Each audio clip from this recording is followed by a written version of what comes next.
जो चीज श्री गणेश की है उसमें सबसे पहली चीज है कि मनुष्य को अपना चित्त स्वच्छ कर लेना चाहिए। चित्त स्वच्छ करने का तरीका, ये चित्त कहाँ है आपका? चित्त अगर परमात्मा में है तो शुद्ध है ही आप, क्योंकि चैतन्य आप में बह रहा है। पर चित्त आपका इधर उधर है तो उस चित्त का फायदा क्या? जब तक आपका चित्त शुद्ध नहीं होगा तब तक आप ज्ञान को प्राप्ति ही नहीं कर सकते, क्योंकि चित्त में ही आपका सारा चैतन्य बह रहा है। चित्त से ही आप जानते हैं। जिसका शुद्ध चित्त होता है सिर्फ विचार मात्र से कार्य हो सकता है, ध्यान देने से ही कार्य हो सकता है, और कभी कभी उसकी भी जरूरत नहीं करती। जिस शक्ति को आप प्राप्त करना चाहते हैं, जिसे कि आपकी अंतिम जो कुछ भी, जिसे आप ध्येय कहिए या अपना लक्ष्य है जिसे आप प्राप्त करना चाहते हैं, वो है ये चैतन्य जिसको आप अंदर बसाना चाहते हैं, जिसके अंदर ये शक्ति है कि जिस शक्ति के कारण आप अनेक कार्य कर सकते हैं। उसको छोड़ करके आप क्या ये बेकार चीजों के पीछे पड़े।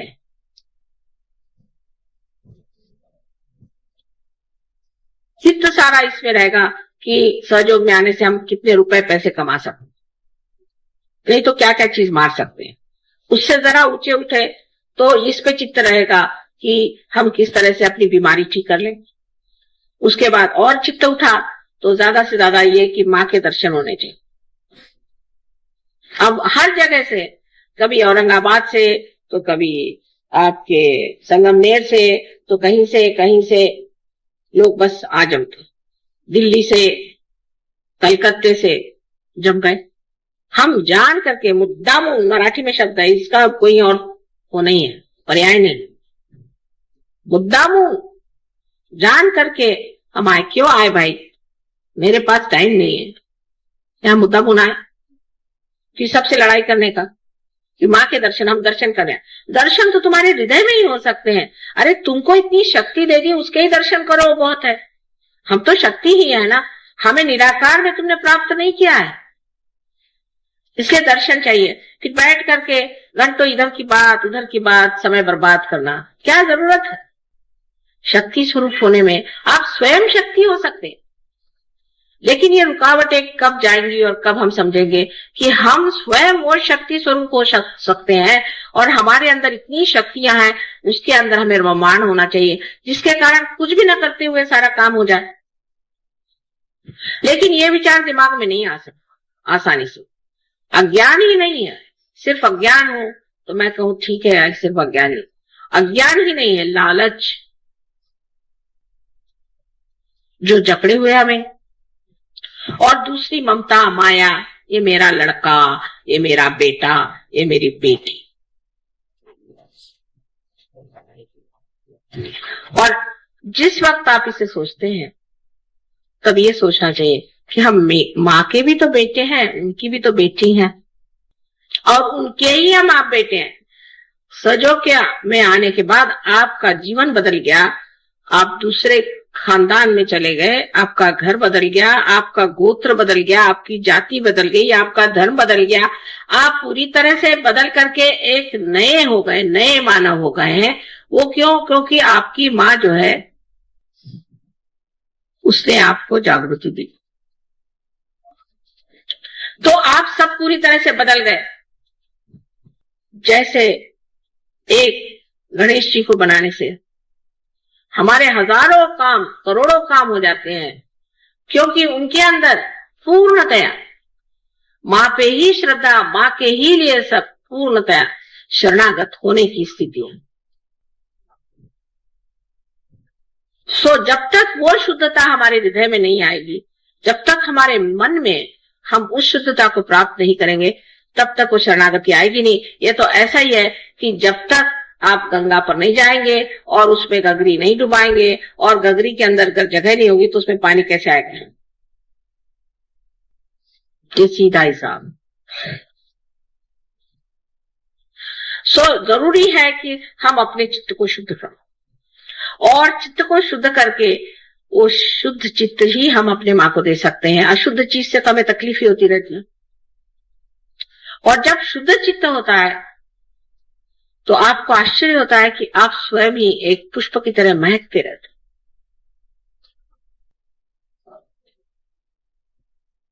और आपको देख करके मैं भी बहुत प्रसन्न हो जाती हूँ कि हाँ, क्या मेरा बेटा खड़ा हुआ है, क्या मेरी बेटी खड़ी हुई।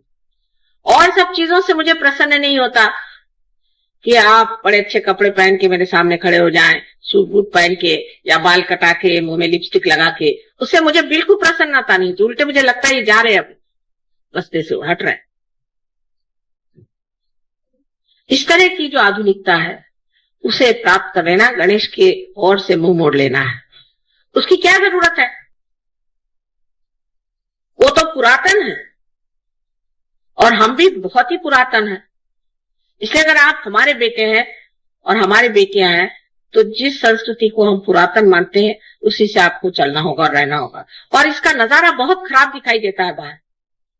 लोग बात हमसे खुद कहते हैं, जो फॉरेन के लोग हैं जिनको कि उनके समाज ही में अत्यावश्यक है, वो तक कहते हैं कि माँ तुम परमिशन दे दो तो हम लोग सब साड़ियां पहन के घूमेंगे, कुर्ते पैजामे में पहन के घूमेंगे।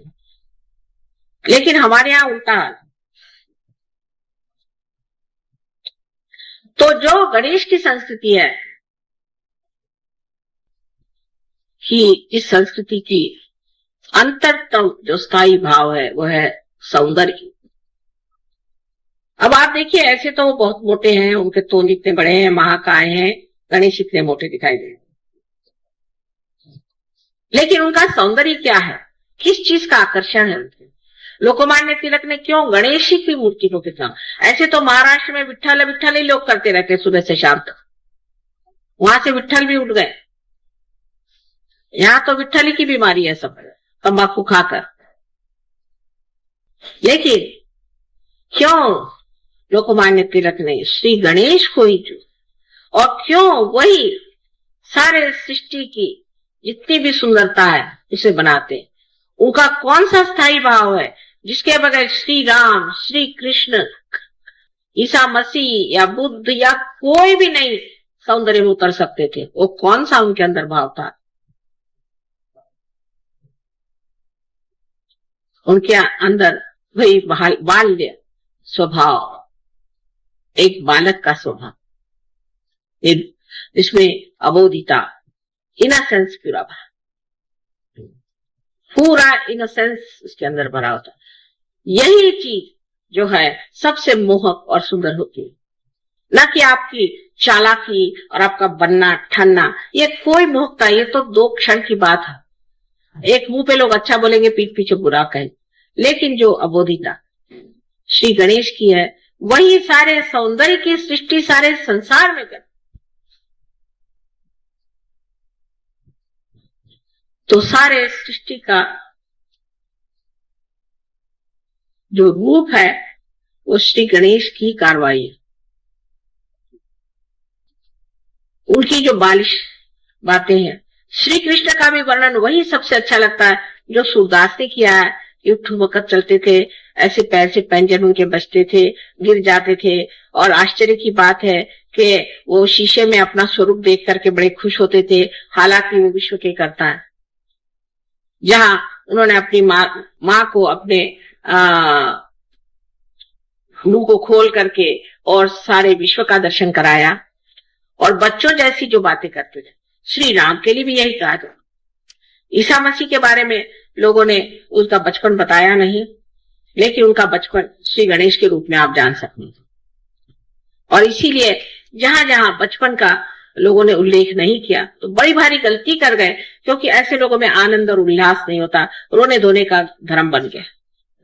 जैसे आप देखते हैं कि जैनियों में है रोने धोने का धर्म, योगियों बुद्ध मार्गियों में रोने धोने का है, मुसलमान लोग रोने धोने का, बाप रे बाप, उनका तो भगवान ही बचाए रखे। और ईसाइयों का तो बहुत ही रोने धोने का। ईसा मसीह ने सबके लिए अपने को क्रूस पे टांग लिया और सबके पापों की क्षमा मांग ली एक बार। अब आपको आश्चर्य होगा, ऐसी ऐसी जगह है जहां ईसा मसीह को तो टांग नहीं सकते तो खुद ही टंग लेते हैं, और बड़े प्रोसेशन के साथ वो टंगा हुआ आदमी सब दूर घुमाएगा। बताइए, इस तरह के तमाशे करने से क्या आप ईसा मसीह को प्राप्त कर सकते हैं? सो जो आनंद है, उस आनंद के प्राप्त करने के लिए सर्वप्रथम आपको गणेश जी जैसे होना चाहिए। उसकी ओर कौन ध्यान देता है? आज पूजा के बाद भी क्या आप सोचेगा कि माँ ने हमसे बताया कि हमें गणेश जी जैसे अबोध होना चाहिए। चलो कोई आपको ठग भी लो, हमें भी बहुत लोग कहते हैं कि माँ आप बहुत सीधी हैं, आप बहुत भोली हैं, आपको लोग ठग लेते। मुझे ठगने वाला अभी तक पैदा नहीं हुआ, लेकिन मैं जानू तो कि तुम कैसे ठग हो, नहीं तो मैं जानूंगी कैसे कि ठगी क्या होती है, क्योंकि मुझे तो मालूम ही नहीं ठगी चीज क्या होती है। जब ये मुझे ठगते हैं तब मुझे पता रहता है कि ये ठग है और ये ठगी होती है। फिर उधर चित्त देने से वो ठग भी खत्म हो जाता है और ठगी भी खत्म हो जाती है। सो जरूरी है कि मनुष्य को उस भोले पर स्वीकार करना चाहिए।